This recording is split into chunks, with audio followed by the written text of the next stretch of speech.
नमस्कार, स्वागत है आप सभी का मिशन आरबीएससी में।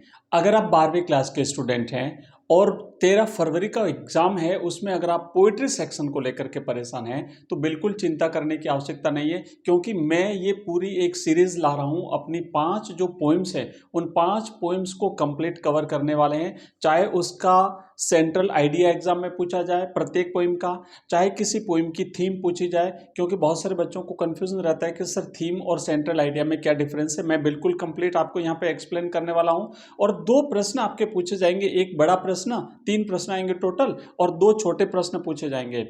तो तीनों प्रश्न किस प्रकार से पूछे जाएंगे, चाहे कैसा भी प्रश्न क्यों नहीं आए, हम जो सेंट्रल आइडिया देखने वाले हैं उससे बिल्कुल आपका वो प्रश्न कवर हो जाएगा।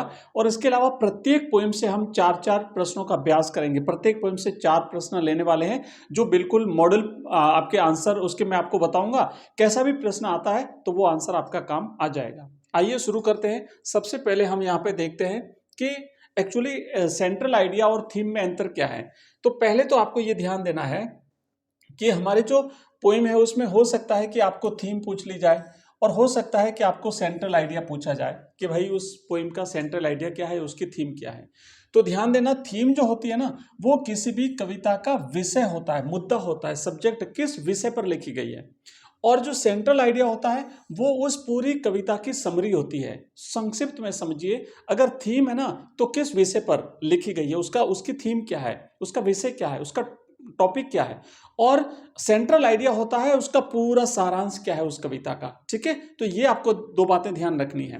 दूसरी चीज, इसका एक पॉइंट और आपको ध्यान रखना है। 2-3 पॉइंट के आधार पर मैं बता देता हूं कि थीम और सेंट्रल आइडिया में अंतर क्या है, ताकि आपको पता चले कि आपको उत्तर क्या लिखना है, ये आपको समझ में आ जाए। थीम में क्या होता है कि ये किस बारे में है, मुख्य मुद्दा क्या है, विषय क्या है उसकी, जो हमने अभी देखा है।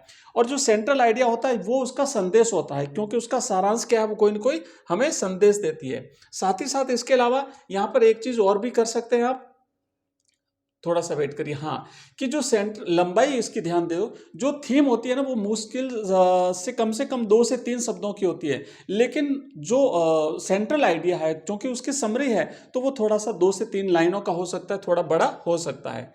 और इसके अलावा अगर हम बात करें पहली पोइम की, ये हमारी पहली पोइम है, माय मदर एट 66, जैसा कि आप देख पा रहे हैं। तो माय मदर एट 66 लेखिका कौन है, कमला दास। अगर इसकी थीम पूछी जाती है तो सिर्फ थीम क्या है, ageing and fear of separation, ये इसकी थीम है।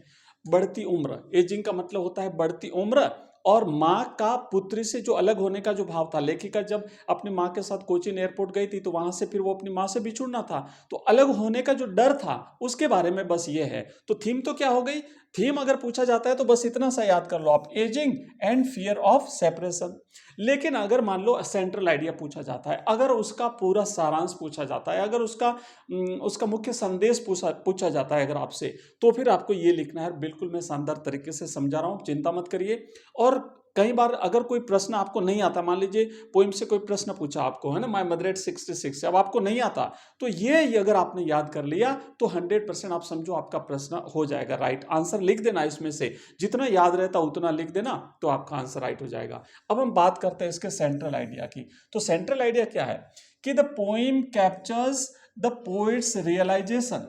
अब यहां पर कवि ये कह रही है, कवित्री, उसको रियलाइजेशन हुआ, आभास हुआ वास्तविकता का, कि हर mother is getting old and might die soon, कि उसकी माँ अब धीरे धीरे वृद्धावस्था की तरफ अग्रसर हो रही है और कभी भी मर सकती है।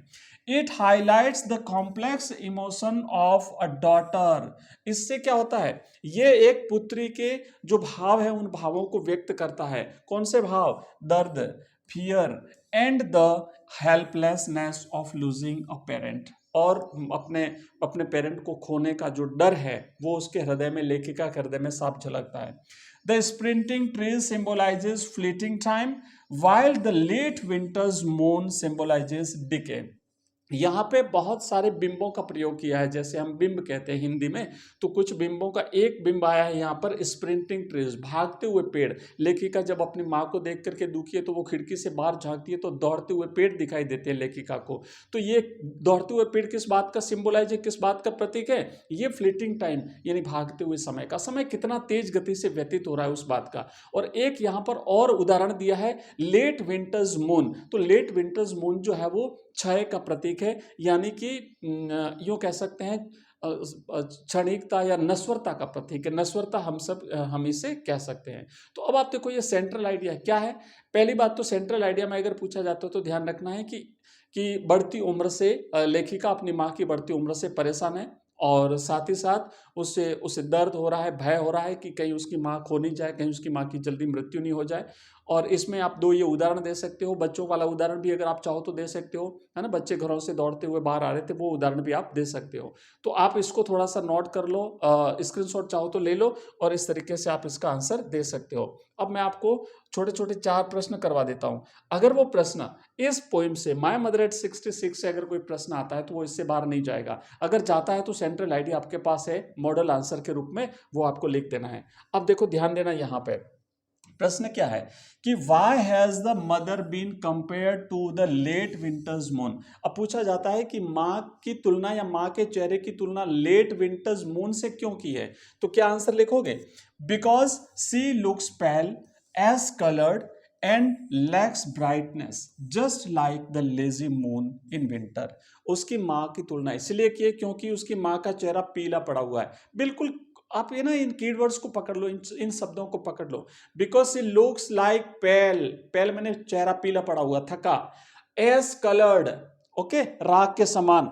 और एंड लैक्स ब्राइटनेस, और चेहरे पर चमक बिल्कुल भी नहीं है, lakhs brightness. Just like the lazy moon, जैसे लेट विंटर्स का चंद्रमा होता है ना, बिल्कुल उसके समान, इसलिए तुलना की है। बिल्कुल 2 से 3 लाइन या मुश्किल से 2 लाइन आप लिख दीजिए, आपका आंसर राइट होगा। बहुत सारे बच्चे कहते हैं सर हमें प्रश्न आंसर याद नहीं होते, पर आप ये सिलेक्टेड प्रश्न आंसर तैयार कर लो, ज्यादा मत पढ़ो। जो मैं आपको दे रहा हूं ना वो तैयार कर लो। हमारी लाइव क्लासेस भी होती हैं, मैं आपके लिए लगातार दिन में, शाम को, सुबह बहुत सारी लाइव क्लासेस चलाता हूं।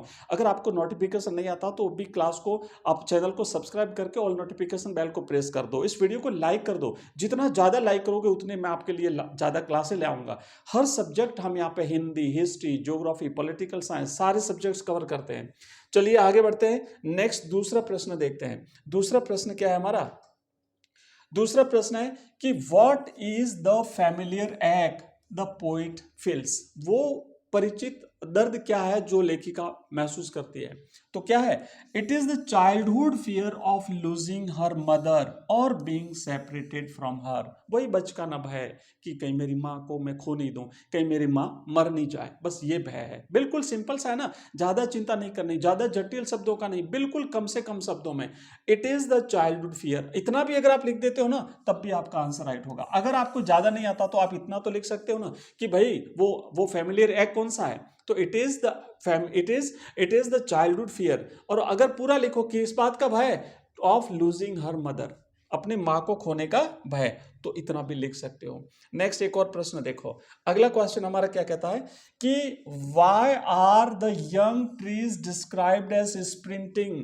पेड़ों को भागते हुए क्यों दिखाया है लेखिका ने, पेड़ों को दौड़ते हुए क्यों दिखाया है? तो देखो, to show the contrast between the energetic fast moving life of youth and the passive ageing mother. दोनों के बीच में कॉन्ट्रास्ट दिखाया। एक तरफ तो उसकी माँ जो उसके साथ उसके बगल में गाड़ी में बैठी है, बिल्कुल वृद्धावस्था में, पीला पड़ा हुआ चेहरा, मुरझाया हुआ चेहरा, बिल्कुल थकान, ऊँघते हुए, नींद लेते हुए। और दूसरी तरफ वो भागते हुए पेड़ जो एकदम जोशीले, एकदम जो है वो स्फूर्तिवान है। आगे बढ़ेंगे, थोड़ा सा लाइट की प्रॉब्लम है इसलिए मैं जल्दी जल्दी से इन प्रश्नों को आपको करा देता हूं। चौथा प्रश्न देखो कि what do the parting word see you soon अम्मा सिग्निफाई। इसको, ये इंपॉर्टेंट है, आप इसको नोट कर लो, इंपॉर्टेंट नोट कर लो और इसको अच्छी तरह से याद कर लेना। ये जो अंतिम शब्द थे ना, सी यू सून अम्मा, लेखिका ने बोला था, उसका क्या मतलब है? तो आप लिखेंगे they signify hope and reassurance to hide fear, to hide her fear of losing her mother. ये एक तो आशा है मिलने की, फिर से मिलने की, और एक उसका जो भय था ना माँ से बिछुड़ने का, उस भय को छिपाने का प्रयास जो है वो लेखिका ने किया है। बस यही भाव है और कुछ भी नहीं है। तो ये तो हमारी पहली पोइम थी बच्चों, माय मदर एट 66। इसके अलावा हमारी 4 पोइम्स और अभी बची हुई हैं। अगर आप कहोगे तो मैं उन चारों पोइम्स का भी सेंट्रल आइडिया, उन चारों पोइम्स की थीम और उन चारों पोइम्स के 4-4 प्रत्येक के इंपॉर्टेंट क्वेश्चन आंसर्स देख लेंगे, ताकि एक पूरी सीरीज आपकी हो जाएगी पोइट्री सेक्शन आपका यहाँ पे कंप्लीट हो जाएगा। पोइट्री सेक्शन में फिर एक्सप्लेनेशन रहेगी, तो हम प्रत्येक पोइम की एक एक दो दो इंपॉर्टेंट जो एक्सप्लेनेशन आपको परीक्षा में करनी है, बिल्कुल मैं यहाँ पे एग्जैक्ट तरीके से कंप्लीट करवा के दे दूंगा। अगर परीक्षा में सेम आ जाती है तो आपको वो का वो आइडिया, वो का वो रेफरेंस, वो का वो कॉन्टेक्स्ट, वो का वो एक्सप्लेनेशन सब कुछ लिख देना है। तो आप मुझे कमेंट कर देना, मैं वो भी कंप्लीट करके दे दूंगा। इसके अलावा बहुत सारी हमारी क्लासें आती है, वीडियो को लाइक करना। जितना लाइक करोगे, जितना चैनल को आप जो है वो शेयर करोगे विद्यार्थियों के साथ, दूसरे बच्चों के साथ, आपके मित्रों के साथ, उतनी ही ज़्यादा क्लासें मैं आपके लिए ला पाऊंगा। थैंक यू, धन्यवाद।